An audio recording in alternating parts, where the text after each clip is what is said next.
Allora, buonasera, benvenuti a questa quinta serata di Soligo in Rete, meeting sull'informazione organizzato da QDP News, testata online del quartiere del Piave. È stata una settimana dedicata appunto all'informazione, in particolare al rapporto fra giornalismo ed economia. Abbiamo toccato vari temi, oltre appunto al giornalismo e all'economia, ma l'indirizzo è stato un po' questo. Questo perché qualunque di voi credo si è accorto negli ultimi anni, ma negli ultimi mesi in particolare, di quanto l'economia abbia influenzato le nostre vite e direi abbia dominato le prime pagine dei giornali. Basti pensare al caso Grecia di quest'estate o più semplicemente a livello locale la crisi delle banche popolari venete. Quindi ci sembrava un tema azzeccato. In questo senso abbiamo contattato l'ospite di questa sera, Daniele Ferrazza, che ci presenterà il nostro Gianluca Renosto, e perché è stato appunto autore di un libro che racconta anche lo sviluppo, la metamorfosi dell'economia in questo, direi, ex, fra parentesi, mitico Nord-Est. Magari lancio già una provocazione, se la parentesi, questo ex si può togliere o dobbiamo mantenerlo. Daniele Ferrazza, grazie. Grazie allora al direttore Glauco Zuan, direttore di qdpnews.it e quindi anche un po' direttore di quello che è questo meeting Soligo in Rete, meeting sull'informazione. Daniele, buonasera intanto. Buonasera posso darle del tu, visto che già ci conosciamo, visto che c'è un non rapporto si di fa amicizia nelle interviste, ma in questo caso possiamo eccedere dalla regola. Allora, la giornata di oggi è una giornata davvero particolare. Ieri sera, lo sapete tutti, insomma, dei terribili momenti e drammatici sono accaduti a Parigi e noi dello staff di Soligo in Rete, insieme anche a Daniele, insomma, e a tutti quelli che collaborano, spero anche con voi, vogliamo in qualche modo essere vicini, no, a questi fatti. Il minuto di silenzio diventa un po' fuori luogo forse, nel senso che è una pratica un po' istituzionale, non siamo tantissimi in sala, però un sentito applauso potrebbe davvero essere una piccolissima scintilla per stare in qualche modo vicini a questo tragico evento che si è verificato ieri sera. Allora vi chiedo magari se alziamo in piedi e facciamo questo tributo.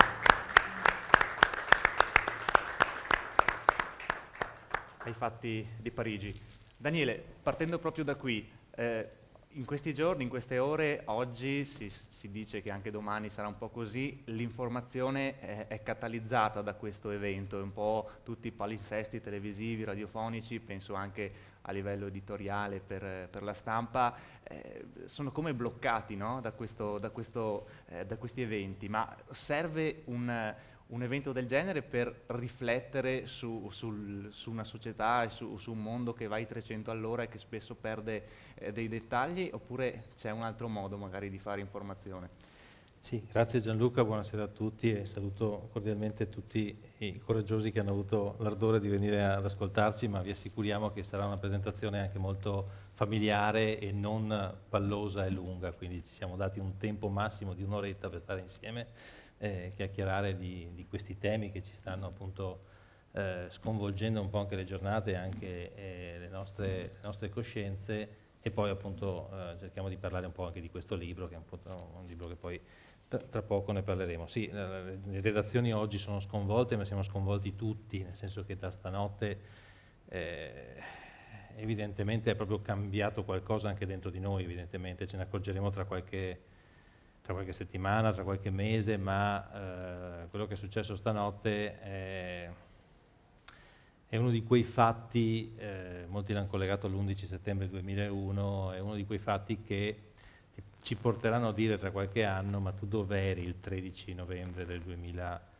15 e tutti noi ci ricorderemo, come tutti noi ci ricordiamo, dove eravamo esattamente alle 3 del pomeriggio, ora italiana, di quell'11 settembre, dove eravamo, come abbiamo preso la notizia e quali sono stati le prime emozioni, i primi sentimenti che abbiamo provato. La stessa cosa sta succedendo stanotte. Adesso io non voglio entrare nel ma se ha funzionato la sicurezza, non ha funzionato, è colpa di un atteggiamento invece che un altro. Queste la lasciamo ai politologi, agli storici, insomma persone più esperte di noi. Certamente questo è un fatto che ha evidentemente scosso tutti e che cambierà la coscienza non solo degli italiani ma credo degli europei. Credo che anche le prime parole anche di alcuni acuti osservatori dicono che qui a mancare è proprio l'Europa. Proprio l'Europa nel suo complesso, al di là di tutte le nostre miopie, le nostre gelosie. Ho sentito anche molti commenti di politici oggi, ecco, è una cosa che io trovo abbastanza vana, ecco, cioè qui il problema vero è che manca l'Europa. L'Europa non ha saputo esprimere una risposta in questi anni, in questi mesi, nei confronti di temi molto grandi, dello scacchiere mediterraneo, di tutto quello che è successo. E qui insomma io spero che da questa tragedia, che è orribile, che è enorme, che è sconvolgente, possa davvero nascere un colpo di reni straordinario, importante per l'Europa. Cioè, questo è l'augurio che insomma, domani, dopodomani, nelle prossime settimane cercheremo in qualche maniera di trasmettere anche attraverso la stampa, attraverso i giornali. Stanotte è stata una notte particolare, credo per tutti. Una cosa che mi ha fatto riflettere, visto che parliamo di informazione, ecco, una cosa volevo parlarvi del modo con cui abbiamo appreso la notizia. Provate a riflettere. Allora, mia figlia stamattina, che ha 15 anni, l'ha presa da Instagram, che è uno dei social network, che ha detto, ma non l'hai vista su televisione? No, perché era già a letto. Non l'hai presa su Facebook? No, ma su Facebook le mie amiche non guardano quasi nessuno a Facebook, o usano Facebook per cose più divertenti. L'ha presa su Instagram. Mi ha colpito ovviamente. Ecco, io ieri sera l'ho presa, ero appena uscito dalla redazione, l'ho presa per esempio da un tweet del New York Times che mi è arrivato con guardavo oggi la scaletta così delle agenzie. Le prime agenzie sono uscite verso le 22:04, 22:05, le prime agenzie francesi. Insomma, ci sono voluti circa 40 minuti per capire la gravità, perché appunto sembrava prima un'esplosione, una sparatoria, quindi non si è capito, però il quadro si è avuto poco prima delle 23, insomma, e poi da lì insomma, è scoppiato tutto. Ma insomma, il mio approccio è stato ad esempio lo smartphone, molto banalissimo, poi siamo tornati al giornale. C'è un'immediatezza anche oggi dell'informazione attraverso i social, anche su social meno convenzionali, ma Instagram, al di là di tutto, comunque è a pieno un social convenzionale, magari nasce per postare delle foto, ma la foto dell'evento in questo caso particolare viaggia ad una velocità incredibile e arriva a tutti, insomma. Sì, anche questo fa però riflettere appunto come cambiano anche gli strumenti, come cambiano i mezzi di comunicazione, come cambia poi anche la percezione, perché evidentemente un fatto del genere diventa patrimonio comune della quasi interezza della popolazione mondiale attraverso strumenti diversi, e quindi diciamo ci interroga anche chi fa sto mestiere, chi opera nel mondo dell'informazione, deve un po' tener conto dell'approccio, voglio dire, e della trasmissione di queste notizie, che possono, certo la televisione ha un impatto fortissimo ovviamente, anche se fino adesso avrete visto oggi non ci sono immagini molto, cioè sono certo agghiaccianti, ma non ci sono immagini di cadaveri, di cose, insomma ci sono intravisti, lenzuoli, ecco, non c'è stata una cosa, però nei prossimi giorni verranno fuori filmati sicuramente, insomma qualcosa di più truce, però ecco l'impatto della notizia è partito attraverso ed è arrivato attraverso social diversi e mezzi di comunicazione diversi, quindi questo vuol dire anche che anche l'informazione, anche Soligo in rete appunto è un termine azzeccato per ragionare proprio su come vengono trasmesse queste informazioni. Soligo in rete, si diceva, questo meeting appunto sull'informazione. Tu hai partecipato anche qualche giorno fa ad un corso che si è tenuto qui, abilitante per l'ordine dei giornalisti, che dava un punteggio, e anche lì si è riflettuto. Questa sera però torni con questa veste diversa rispetto a quella di 2 giorni fa, presentando questa tua opera, questo libro, questo testo, Statale 11, le strade che hanno fatto il Nord-Est. Allora, sul tema Parigi ci ritorniamo ritorneremo anche più tardi, credo, direttore. Questa sera avremo ospite Claudio Brachino di Video News, quindi prima era ancora a Milano perché come potete immaginare il palinsesto anche nazionale, in questo caso di Mediaset, è stato un po' rivoluzionato dai fatti di Parigi, quindi probabilmente arriverà con qualche momento di ritardo questa sera e noi in qualche maniera cercheremo comunque di approfondire questa tematica proprio qui a Soligo in rete. Ma tornando a noi, Statale 11, le strade che hanno fatto il Nord-Est. Come descriveresti così in poche parole questo testo e quali sono le strade che hanno fatto il Nord-Est?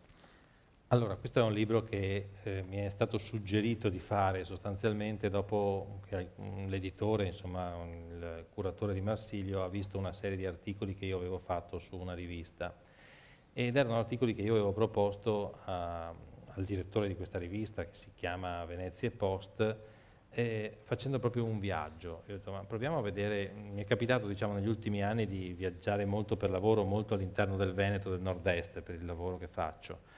E guardando, cioè facendo questi viaggi insomma, di 1 ora, 2 ore così, andando a Venezia invece che a Verona, invece che a Trieste, mi capitava di riflettere su quello che vedevo. Erano strade che avevo fatto molti anni fa, magari nel weekend, magari per andare a vedere una mostra, per partecipare a una conferenza, ma che non avevo fatto, generalmente non avevo percorso durante le giornate lavorative, durante la settimana. E quindi mi è capitato veramente di cogliere alcuni aspetti di cui non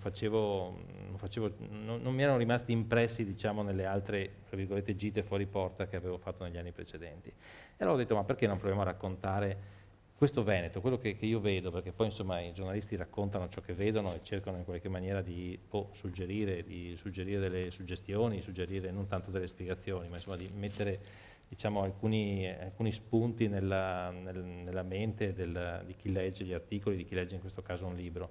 Perché non proviamo a fare questo viaggio attraverso alcune direttrici importanti del Veneto e del Nord-Est in particolare, quindi delle 3 regioni Trentino, Alto Adige, Veneto e Friuli, e raccontare ciò che è il Veneto oggi. Cioè io ho i racconti di mio padre che ha più di 90 anni e che mi raccontava che appunto ha fatto il militare a Trieste e ha fatto una parte di resistenza sul Grappa e a Trento.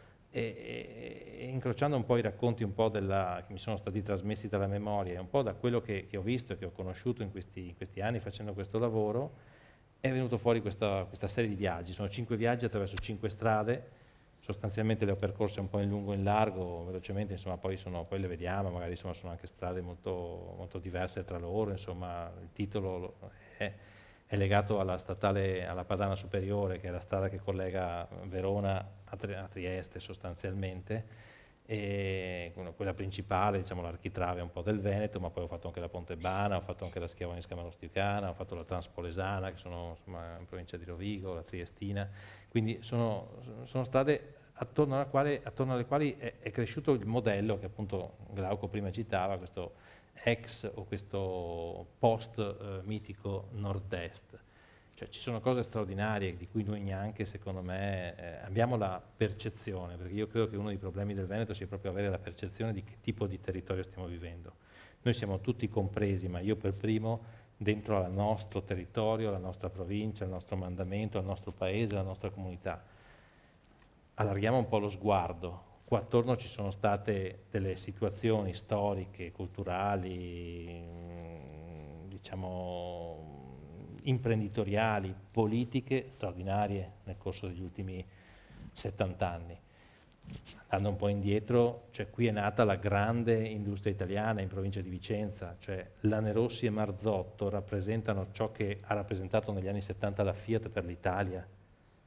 Lanerossi e Marzotto sono qui a 50 chilometri e quindi cioè, Marzotto è stato uno dei primi, il conte iniziale, il conte Pietro Marzotto, è stato uno dei primi a introdurre la filantropia, cioè ci sono, se voi guardate a Valdagno, ci sono asili, fondazioni, borse di studio, associazioni che portano il nome della famiglia Marzotto e che ancora oggi diciamo, trasferiscono sul territorio un pezzo di quel utile di impresa che appunto va reinvestito secondo le logiche appunto dell'etica di impresa che va reinvestito nel territorio.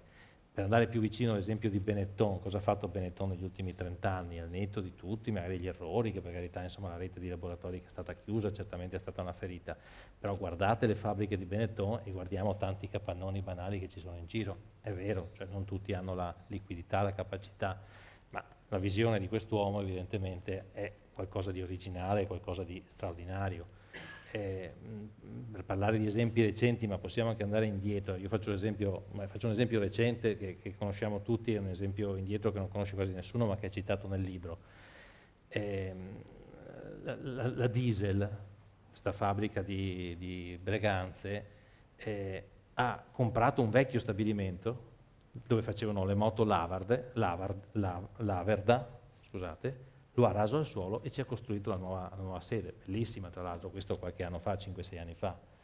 Questo è un esempio per esempio di non consumo del suolo, di gestione del territorio intelligente, una fabbrica tutta ecologica, molto bella, eccetera. Ma pensiamo a un esempio più vicino e però più indietro nel tempo. Negli anni 60, nel mio paese, ad Asolo, è arrivato un signore che aveva la terza elementare e che ha deciso, che si chiamava Bepi Brion, che faceva televisori Brion Vega, che ha deciso di chiamare un architetto famoso come Marco Zanuso per farsi lo stabilimento. Non c'era niente, c'era campagna, però ha chiamato un designer già famoso milanese per farsi uno stabilimento. Non pago, ha detto a Carlo Scarpa, il grande architetto, tu mi costruirai la tomba, tu quando io morirò mi progetterai la tomba, che è la tomba Scarpa che si trova a San Vito del Tivoli. Ecco, intuizioni di questo tipo sono intuizioni molto importanti e il Veneto è pieno di esempi di questo tipo. Dal Trentino Alto Adige al Friuli Venezia Giulia ci sono centinaia e centinaia di imprese che hanno lasciato qualcosa, di situazioni che hanno veramente trasmesso al territorio delle potenzialità. Ecco, io credo che se vogliamo ragionare di cosa deve essere questa parte d'Italia, questa parte d'Europa nei prossimi anni, dobbiamo partire anche da quello che siamo stati. Questa è poi la terra di Giorgione, la terra di Tiziano, la terra di Palladio, la terra di grandissimi artisti, grandissimi pittori, grandissimi personaggi della cultura. Che cosa ci è mancato? Questo magari ci ragioniamo assieme. Che cosa è che è mancato al Veneto? Perché il Veneto è sempre stato considerato il posto dove andare a prendere le tasse, andare a prendere le particole, dico banalizzo perché Vicenza era la sacrestia d'Italia, perché era il grande serbatoio dei voti della democrazia cristiana negli anni 60 e 70. È sempre stato il territorio dove sono grandi lavoratori ma non rompono più di tanto le scatole, se ogni tanto si svegliano con qualche idea così secessionistica, ma poi insomma li combiniamo in qualche maniera.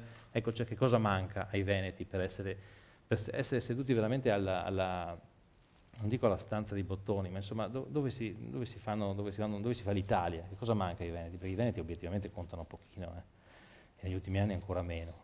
E quindi questa è una domanda che secondo me cerco di suscitare in questo libro e dovremmo un pochino tutti porci, anche chi fa politica o amministrazione come qualche amico qui davanti deve dire ma perché noi non riusciamo mai, cioè arriva il siciliano, e non sono leghista per carità, e ottiene di più rispetto a noi che abbiamo 1000 cose più di loro, abbiamo fatto 1000 cose più di altri e però non riusciamo mai a negoziare qualcosa di utile per questo territorio.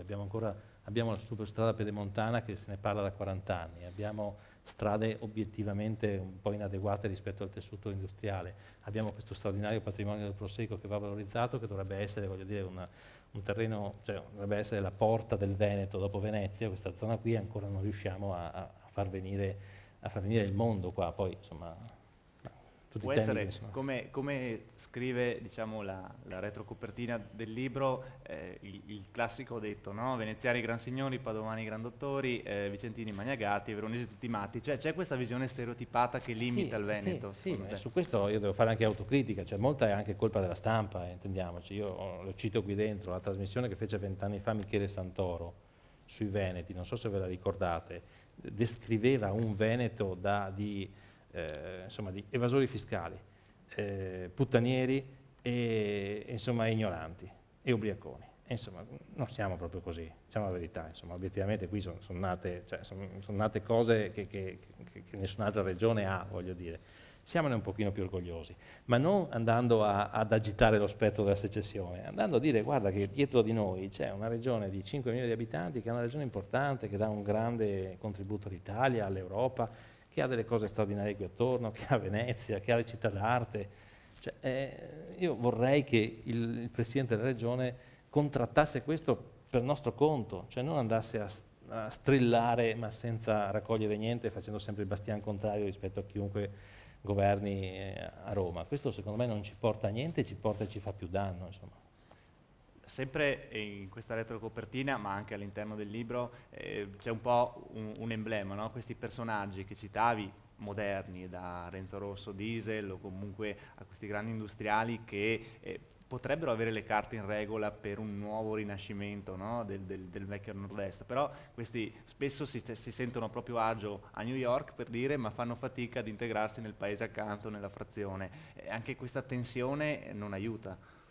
Sì, sì, questa è una visione glocal, diciamo, di molti di noi, cioè molti, soprattutto gli imprenditori per il lavoro che fanno, perché le nostre aziende sono molto internazionalizzate, hanno questa dicotomia, no? Sono molto legati alla propria comunità, al proprio paese, alla propria borgata e poi appunto vanno a New York, ma Renzo Rosso abita in centro a Bassano, voglio dire, va a bere il caffè sempre nello stesso bar tutte le mattine e poi però è a New York e fa le feste con i suoi amici, eccetera. Come Renzo Rosso ce ne sono anche qua, tra i mobilieri, tra i prosecchisti, tra tantissime altre attività. Questa è la dicotomia nostra. Facciamo fatica a metterci un po' in rete, a ragionare insieme, a dire che se il prosecco di Pieve di Soligo va bene anche per quello di Fossa Martino e va bene anche per quello di Gaiarine, anche se vado fuori dalla DOCG e quindi qualcuno potrebbe storcere il naso. Insomma voglio dire, se questo territorio qua va bene, ce n'è per tutti. Il vecchio Agnelli diceva ciò che è buono per la Fiat è buono per l'Italia, no? È un po' così, dovrebbe essere ciò che è buono per ciascuno di noi è buono per tutti. Per questo che dovremmo cercare di essere un pochino meno individualisti e ragionare un pochino più insieme. Ma per fare questo bisogna passare attraverso, secondo me, una percezione diversa che noi stessi, i nostri rappresentanti, non abbiamo acquisito ancora o non vogliamo far acquisire. Io penso che da parte della politica ci sia anche una responsabilità, cioè la politica è più semplice agitare lo spettro della Roma ladrona, degli immigrati che sono brutti, cattivi e sporchi e questi stereotipi perché fanno presa evidentemente sulla popolazione, ma così noi non cresciamo e così non diamo un futuro ai nostri figli, questa è la mia opinione.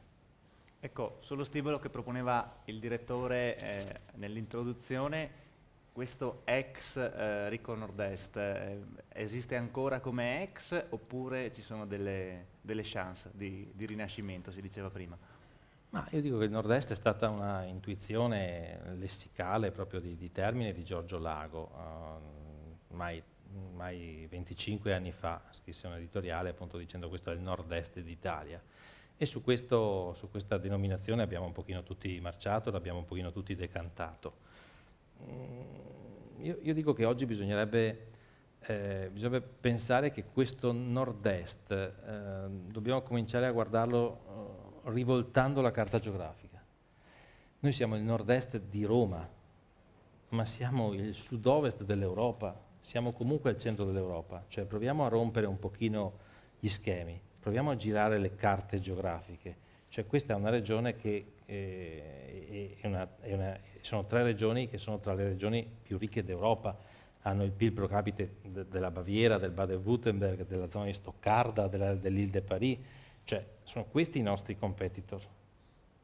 Cioè, quindi noi dovremmo cercare di guardare meno a Roma, dove peraltro conta sempre meno da un punto di vista anche normativo, legislativo, eccetera, ed essere parte di un continente, di un paese più grande che deve, spero anche dopo i fatti di Parigi, mettersi davvero nell'ordine di idee che da soli non andiamo da nessuna parte, ma da soli come Italia non andiamo da nessuna parte, come Francia non va da nessuna parte, come Germania non va da nessuna parte. Questo è un grande continente che può essere un grande paese da 500 milioni di abitanti e che solo se ha queste dimensioni qua riesce a contenere le spinte e i disagi della Grecia di turno, del Portogallo di turno e ragionare con le nuove economie emergenti e con le grandi potenze economiche che sono gli Stati Uniti, la Cina, l'India, il Brasile, ma l'altro giorno ne parlavamo. Guardate che fra 15 anni la Nigeria supera l'Italia per prodotto interno lordo, cioè non pensiamo che sia solo Singapore, Taiwan o la Cina che sono grandi potenze.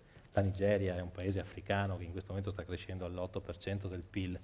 La Nigeria ci supera come prodotto interno lordo fra pochi anni. Quindi proviamo a vedere cosa succederà nello scacchiere mondiale dei prossimi anni. Per questo dico, è inutile farci la guerra tra Pieve di Soligo e Valdobbiadene, andiamo un pochino oltre, ma per il bene di noi stessi, per il reddito, proprio è una questione anche di vantaggio proprio banalmente economico. Dove andiamo da soli? Se noi non riusciamo a trarre investimenti, a tenere qua i giovani più bravi, i talenti, dove andiamo? questo rischiamo veramente un declino o comunque di restare sempre un po', fra virgolette, sudditi di altre regioni. Invece noi non abbiamo niente da invidiare a nessun'altra regione d'Europa. Questa zona, no? Parliamo della vallata del Soligo in questo caso, da Pieve, ma l'intero quartiere del Piave, no? Che è un po' il sito che il sito stesso di QDP News interessa, quindi partire dalla zona del pre-coneglianese fino a Valdobbiadene e Segusino. Sono interessate da una strada che hai raccontato in questo libro?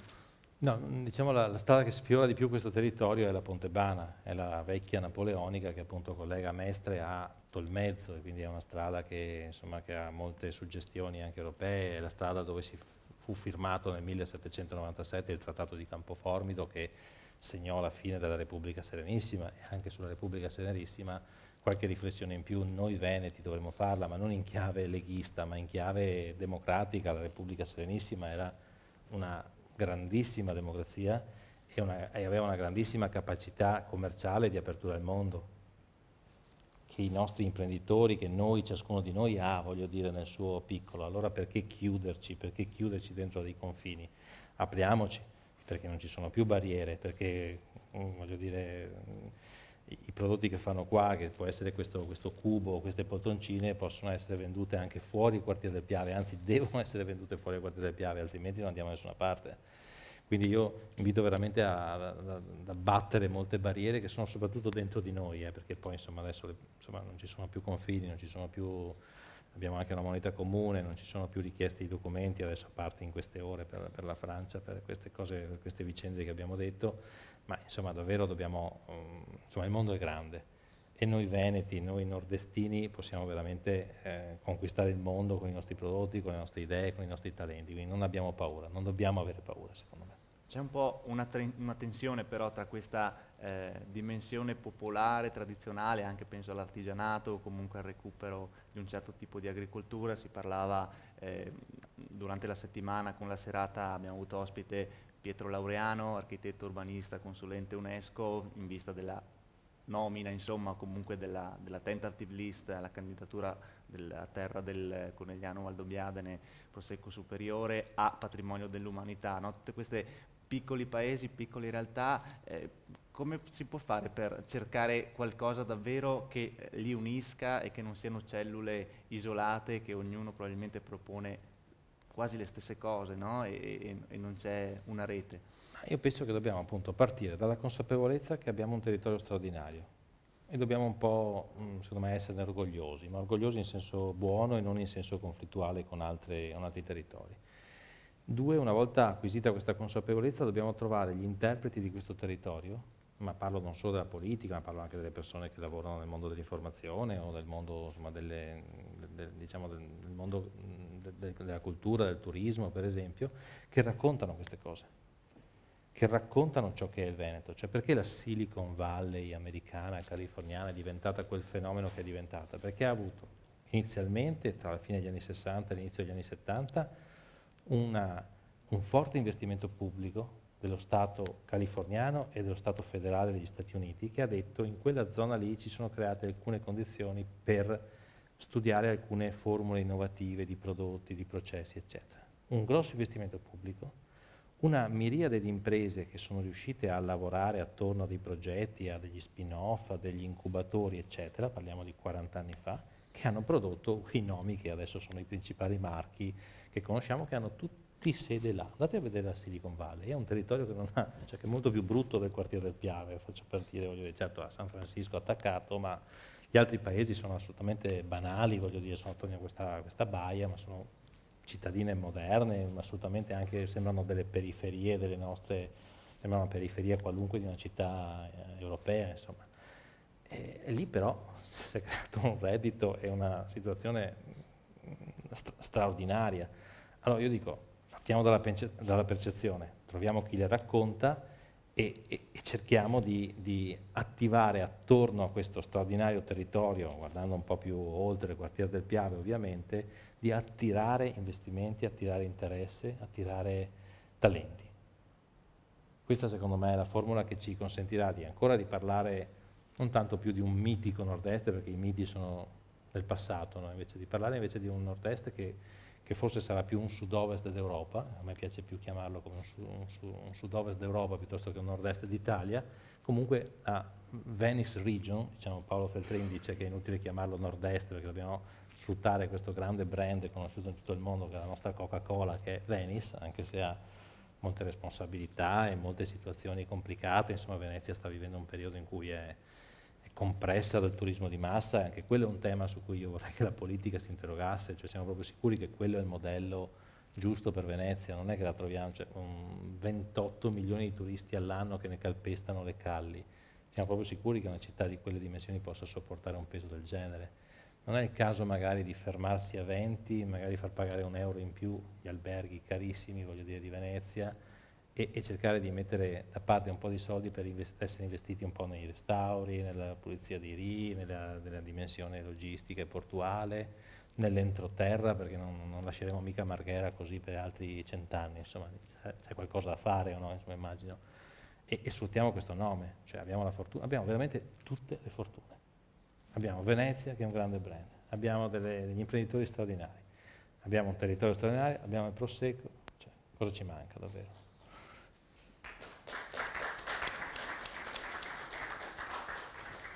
Non so se sconvolgo il palinsesto, ma volevo fare un intervento. Intanto ricordo che Daniele Ferrazza attualmente è caposervizio della Tribuna di Treviso e come giornalista del gruppo Finegil L'Espresso ha girato un po' tutta l'Italia, da Roma a Venezia.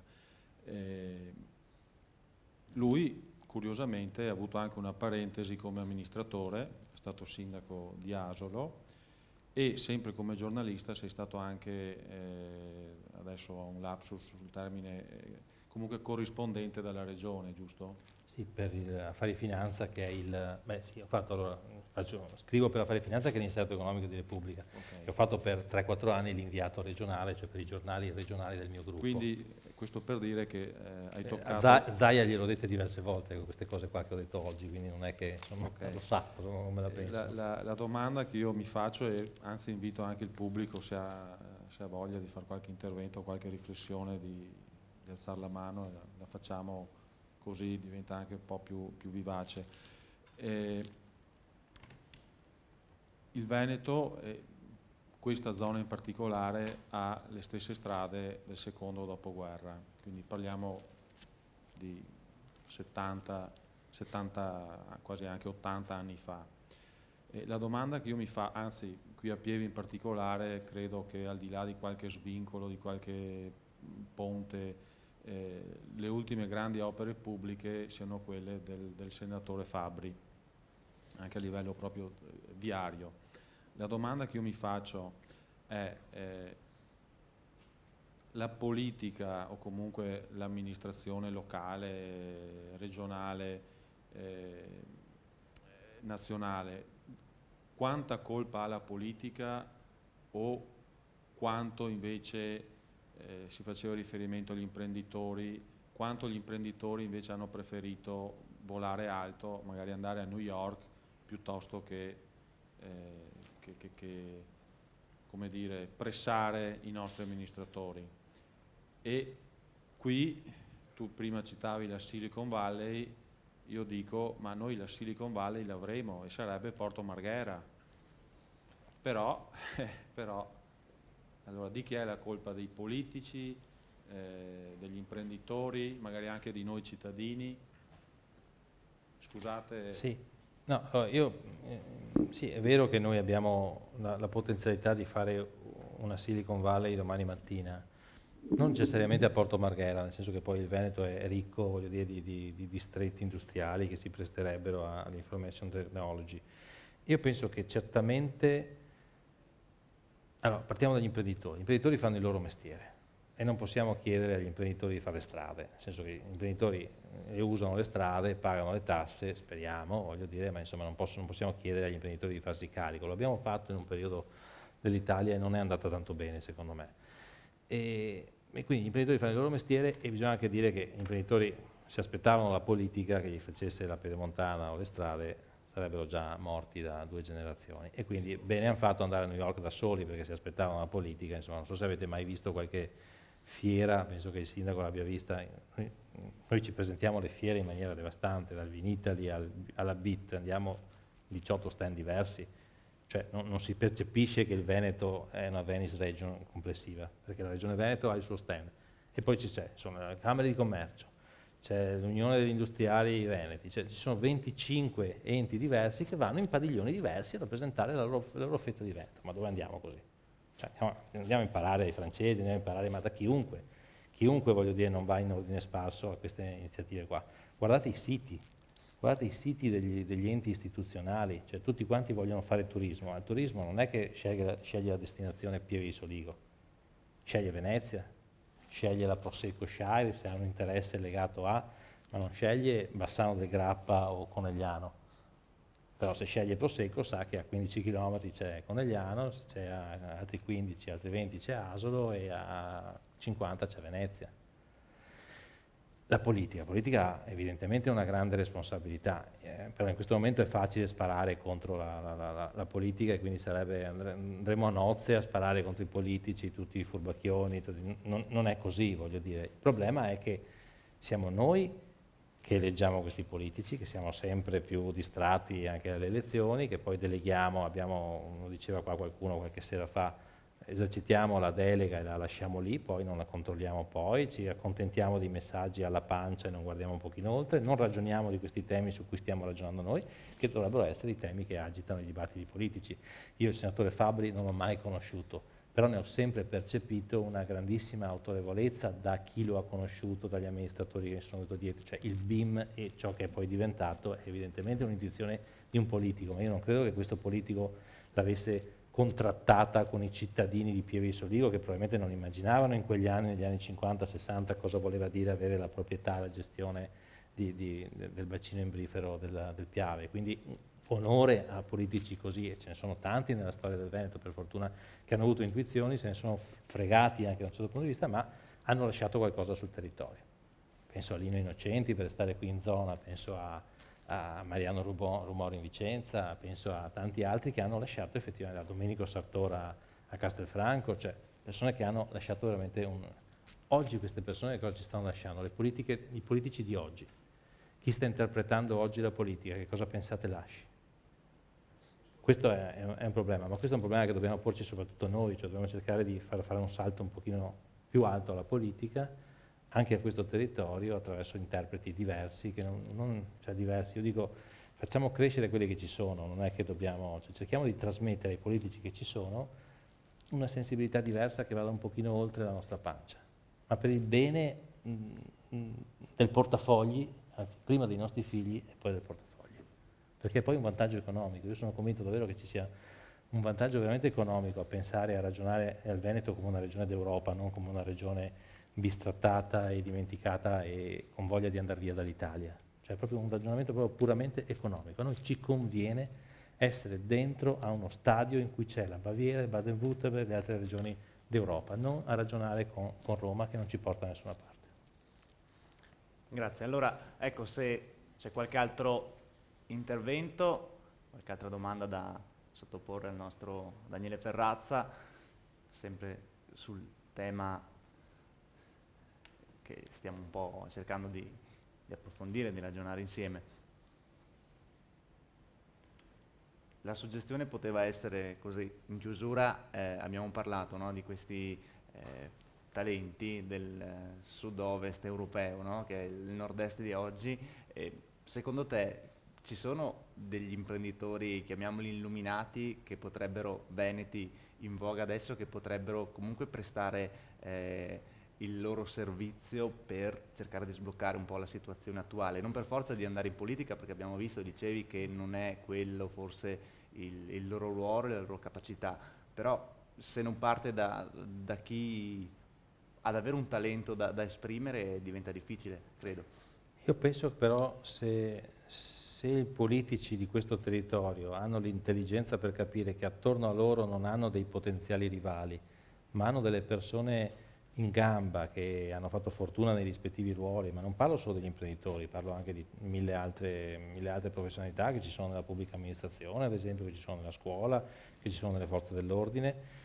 Io dico, il politico bravo è quello che capisce e si attornia di persone più brave di lui, non che non gli fanno ombra. Questo io vorrei che i politici di questa regione capissero, e tutti insieme secondo me possiamo andare veramente distanti, anche oltre un po' gli steccati tradizionali che molto spesso frenano lo sviluppo, cioè il gioco opposizione-maggioranza molto spesso è molto querulo, è molto pretestuoso, è molto insomma, diciamo, tattico e non strategico. Io dico davvero, cioè qui bisogna veramente pensare a cosa ne sarà di questo territorio nei prossimi 50 anni, ma davvero lo dobbiamo pensare, perché così secondo me stiamo prendendo una piega che non ci porterà da nessuna parte, ci farà un fegato grosso così e ci farà purtroppo, è la cosa che dobbiamo temere di più, ci farà scappare moltissimi talenti.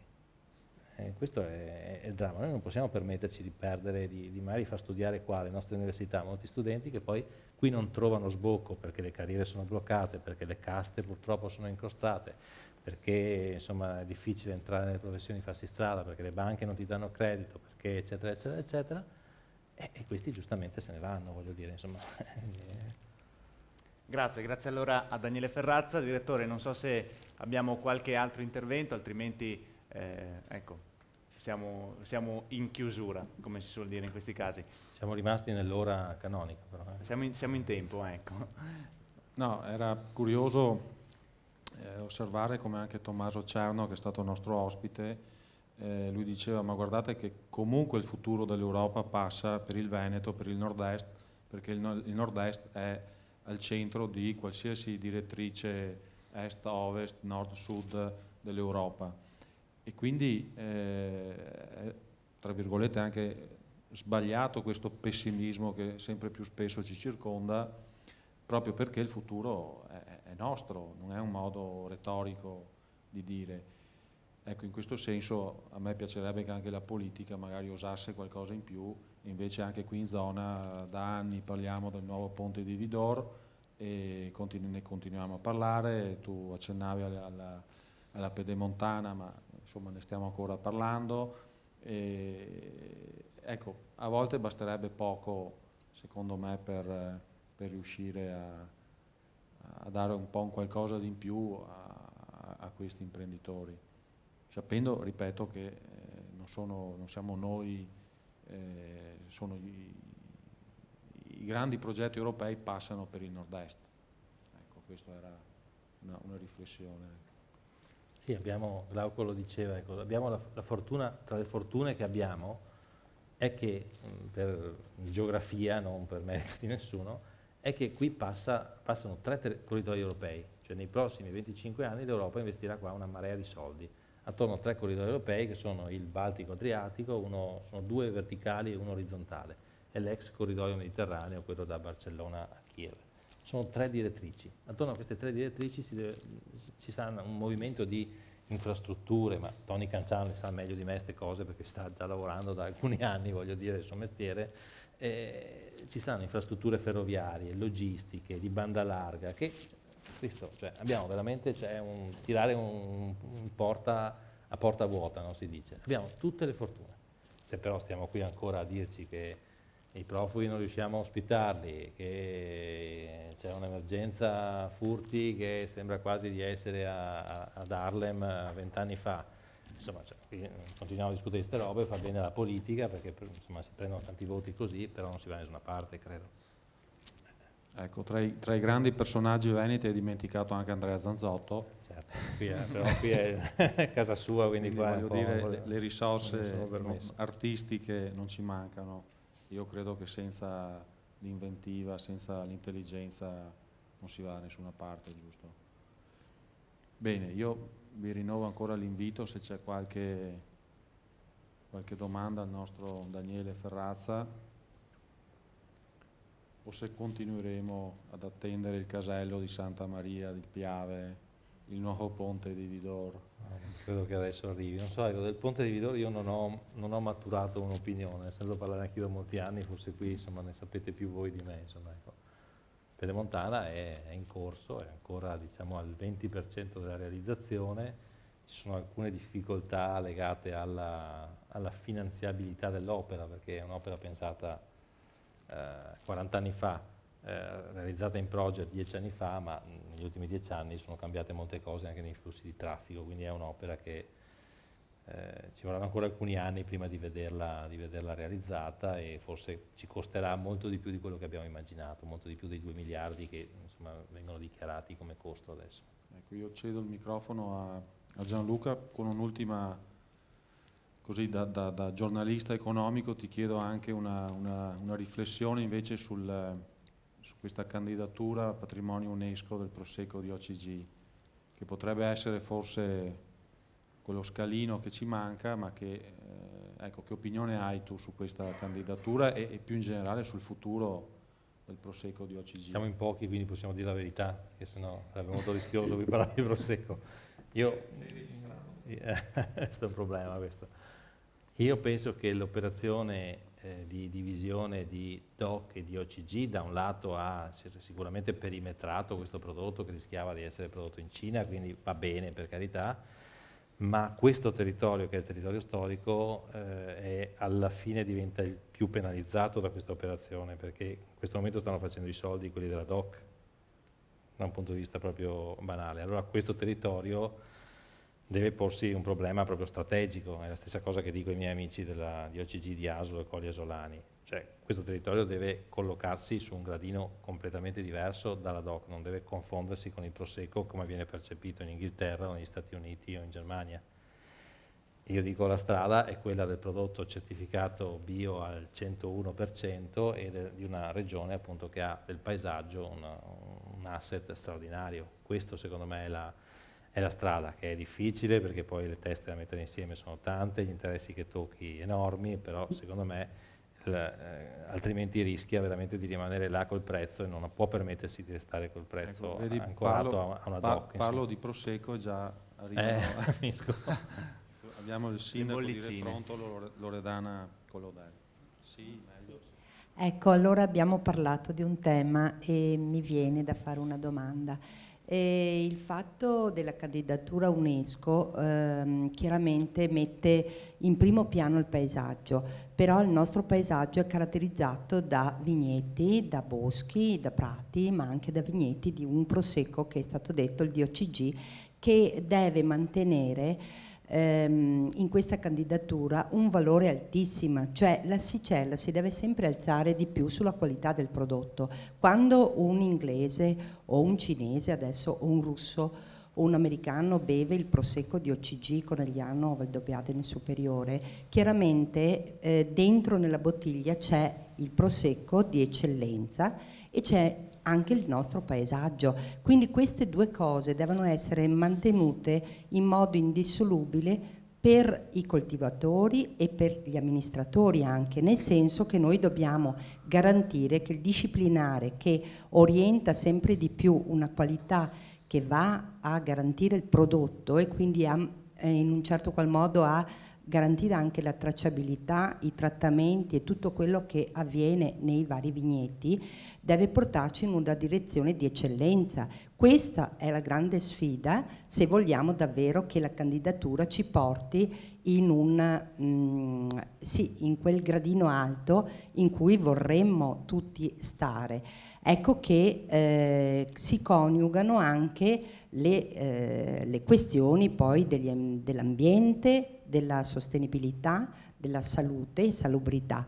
A me è capitato di andare a ritirare un premio di un prodotto di OCG del mio comune all'Umberto I a Roma, come prodotto di altissima qualità anche per la salute. Questo la dice lunga, quindi vuol dire che questa è una sfida che possiamo fare. Come qualche consiglio per aiutarci in questa direzione?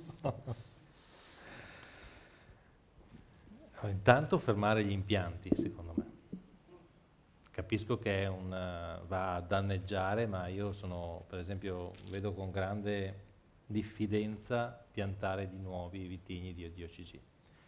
Secondo me la superficie evitata è sufficiente, perché insomma non si può toglierla, ma mi fermerei con nuovi vigneti. Abbasserei la resa. Dico una bestialità perché mi rendo conto, ma abbasserei la resa. Ma perché? Perché se voi andate nella zona dello Champagne, un chilo d'uva lo pagano 6 euro ai conferitori, 6 euro. Quanto lo pagate voi? 1 euro, 1,10 euro, 1,20 euro? Una DOCG. Un DOCG deve andare almeno al doppio. se vogliamo raccontare tutto ciò che c'è dietro la produzione del Prosecco. Poi bisogna mettere un po' di ordine nel paesaggio, perché c'è ancora qualcosa che non va, evidentemente, questo è compito vostro ed è difficile, ci vogliono degli strumenti urbanistici, ci vogliono delle leggi regionali che lo consentano, ci vogliono delle politiche di incentivazione fiscale, delle premialità, voglio dire, questo ragionateci, al di là del discorso dei regolamenti sui fitofarmaci, che mi pare che ci state lavorando, insomma, è un percorso, mi pare, dove forse si stanno anche superando le ostilità, le diffidenze dei primi anni. Quello è un percorso da fare in maniera condivisa, come patto proprio tra cittadini e rappresentanti ambientalisti e produttori, perché il vantaggio proprio è reciproco, di stagliare questo territorio in maniera completamente diversa dalla DOC, perché la DOC è la più grande DOC d'Italia. La DOC vi schiaccia da un punto di vista del prezzo, dell'arrivo sui mercati, della globalizzazione, quindi voi siete veramente i più a rischio da questa operazione grande del Prosecco. Non potete permettervi di avere una DOC che va nella GDO della Gran Bretagna a 6 sterline, non esiste. Cioè, allora voi non potete venderlo a 15, voglio dire. E quindi questo è un percorso che dovete fare veramente con grande coraggio, con grande determinazione. Non basta, secondo me, il discorso dell'UNESCO, sul quale mi dicono che non è tutto scontato, vi do questa cosa che mi arriva dagli ambienti dell'UNESCO, insomma, non puntate tutto su questo, perché potrebbe anche volerci, cioè potreste ancora impiegarci altri lustri, voglio dire. Allora nel frattempo cosa fate? Cosa fate? Allora questo deve essere veramente una discussione fatta, sono 15 comuni, insomma è anche relativamente semplice da mettere insieme 15 test intelligenti, però abbiate coraggio di dire qua dobbiamo fare veramente un salto molto molto oltre. E dopo vi giro una cosa che mi raccontava qualche tempo fa il maggior produttore di Amarone. Io tra Prosecco e Amarone preferisco l'Amarone, vi dico la verità. Il 60% mi diceva del costo, del prezzo di mercato al consumatore di una mia bottiglia di vino è lo storytelling, è il racconto. Cioè voi dovete raccontare che quel Prosecco di Refrontolo viene da quella riva particolare, coltivata da quel signore che lo fa da 4 generazioni secondo certe caratteristiche. Io voglio vedere la faccia di quel signore, voglio fidarmi di quel volto, di quelle rughe, di quelle mani, così io lo pago di più. Questa secondo me è la strada, ci vogliono ovviamente tecnici di questo mestiere, ci vuole un grande consenso sul territorio e un coraggio, e secondo me così, voglio dire, si salva. Qualcuno lo sta dicendo in giro, che rischiate, anche tra i produttori, qualcuno lo sta dicendo e viene visto come il corvo del malaugurio. No, cioè le difficoltà si affrontano e si cercano di trasformare in opportunità. Però davvero in questo momento, se voi chiedete a un consumatore di Roma o di Francoforte del Prosecco, non vi fa la distinzione DOC o di OCG. Purtroppo non sa che c'è una zona di origine vocata con certe caratteristiche e una grande zona. Prende quello che magari gli garba di più, o perché qualcuno gliene ha parlato, o per una questione di prezzo, o per una questione di posizionamento. Voi non potete permettervi di essere confusi con me. C'è una famosa battuta di Della Valle, quello della Tod's, che dice, quando è venuto a Treviso a inaugurare un negozio, un giornalista gli fa, ma insomma viene proprio qua a Treviso, che insomma ha un concorrente importante, guida del Tod's. E lui fa, potete confondere un ristorante di classe con una pizzeria. Voi siete il ristorante di classe.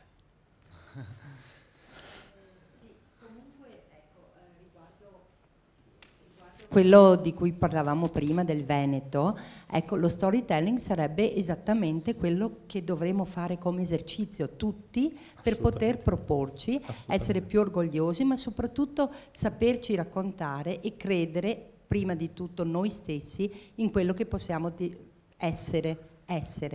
Perché lo storytelling ci manca perché noi non sappiamo raccontarci e quindi abbiamo sempre questo grandissimo, e lo dico da veneta, grandissimo complesso di inferiorità che ci sembra che tutti gli altri siano migliori e noi siamo sempre a un gradino più sotto e non possiamo farlo questo salto se ci sforziamo, sì, magari con un po' di tecniche anche, che sono tanto anche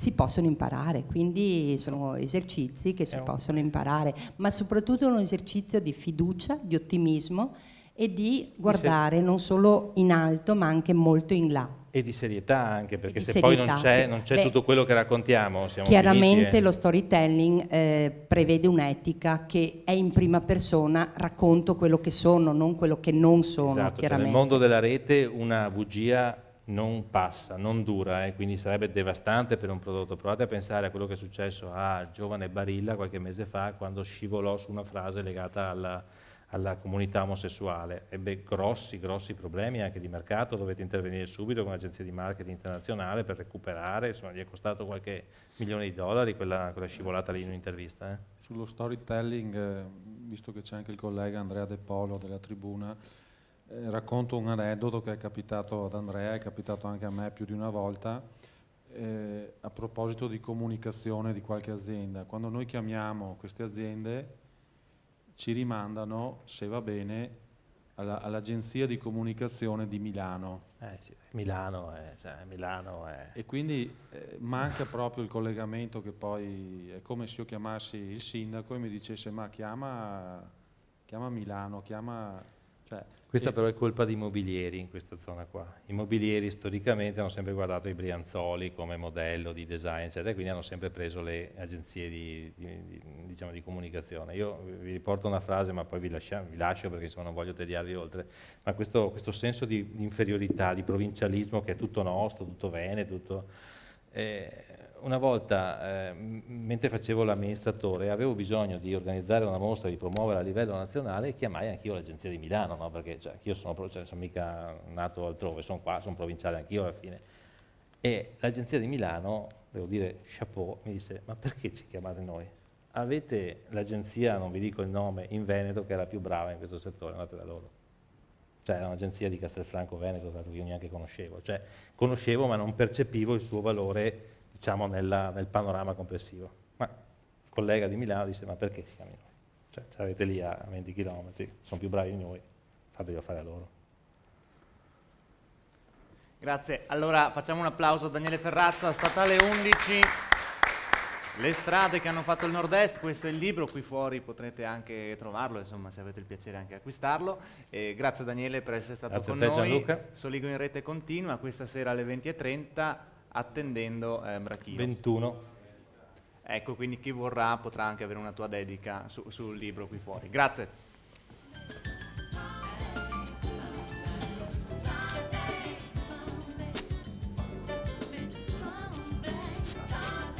Aspetta, cambia questa roba.